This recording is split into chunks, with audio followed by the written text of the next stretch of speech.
Well, let's talk about the look of the crown. And, I'd like to first start with kind of what your references were at the beginning when you were first creating the look of the crown. What were the decisions that you made to give it its iconic look? And then after that, I want to talk about how it's evolved over the seasons. So we'll start there. Let's talk about developing the initial look of it. I don't really remember. I don't think I actually brought any specific visual references. Wow. When I came in, I was actually a little bit of kind of afraid of not belonging, if you know what I mean, by being Brazilian, by coming to the UK and shooting a story about the Queen and the royal family. But instead of, I'm going to rephrase it because I was actually not, I was not frightened in any sense. I was so excited by the invitation and the opportunity, but I really consciously wanted to come fresh. I'm not a British DOP. I had done Jane Eyre, which is another UK, a British classic, but it's a very different period, right? So, but then I knew that Daldry and Philip Martin and Martin Childs, the production designer, that had all seen Jane Eyre and they loved it. So I was kind of coming with fresh ideas, but also with some sort of knowledge as well about, how to do period films. But I really didn't want to impose anything. I remember all the conversations, the first conversations, solid conversations I had with Philip Martin were much more about camera style than overall style.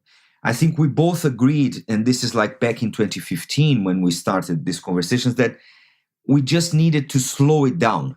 That the impression that we had by then is that all the shows were too cutty, too pacey, too hard to watch for adults. So is it real? Can we actually make a series for adults instead of trying to please everybody? Right? So let's go back to the less is more sort of philosophy. Let's basically say this is a single camera show. So we're going to have a B camera. B camera is going to be very useful. We can use it for inserts. We can use it for additional angles. We can split the B camera crew and send them away to grab vistas or, transition shots, etc., etc. Things we have done. I think little by little, Daldry needs the second camera a little bit more, but I think we'll also I think we could convince him as well that B camera needed to be used in a more dedicated way instead of just mixing it like TV shows do. Oh, I have another angle here, so let me use it. No, you have another angle, but be very precise when and why to use it. So they all look like dedicated shots. What goes into cinematography that is more slower paced, more adult, like you say? What are the techniques you're using, and how is that shot? What does that shot become responsible for if it's the only one and it's slow? It's like, you're. No, what I mean by slow is by we absolutely don't have a slow set. It's just we're trying to achieve a slower pace show where people could appreciate the dialogues and the sets and the performances, etc. Instead of just like the usual. I've done many shows like this where you cover a dialogue, for instance, like let's say Claire Foy and Victoria Hamilton, and then just because you just say, well, can I grab another size? Can I go tighter? Well, of course you can, sir, because we have the lenses and we have the time.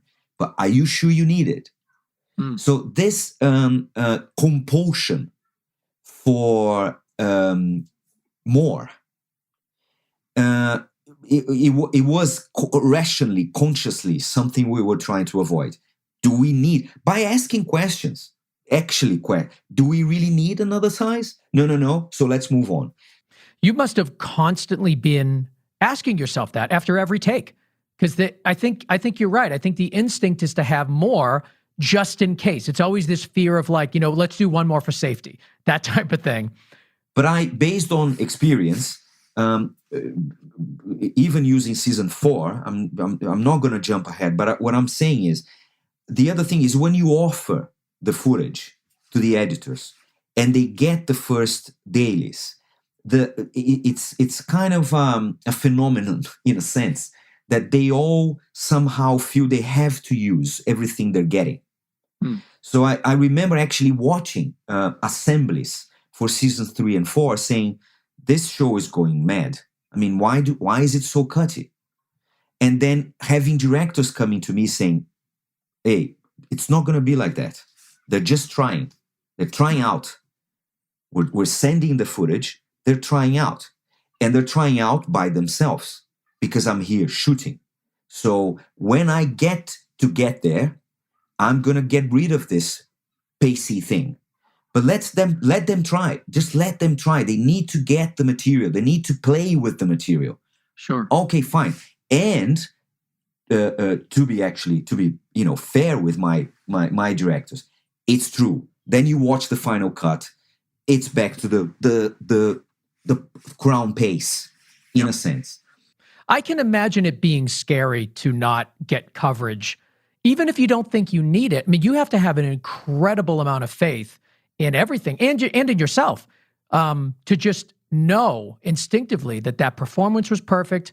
Everything looks great. There's no issues. That's a scary thing. It is. I mean, you have directors that are absolutely adamant, positive about this is what I need, this is what I want, let's move on. I think when you work for big studios, you have to be a little bit more protective. You have to, just grab a bag of shots and maybe to be able to decide later. Yeah. That was my point when I said you need the first 2 weeks, not only shooting, not only actually by being on set, but by having the luxury of having an editor from week 1. So by the end of week 2, you have shot a few scenes and you have seen a few scenes shot or cut. So you can then go back to your editor saying, look, just as a point, remember how much time we spent covering to be able to cover that scene on last Tuesday. And then we struggle to finish the other one. So you see, you don't need that much material. So, I mean, that's one of the beautiful things about long shows is that you can develop the style during it.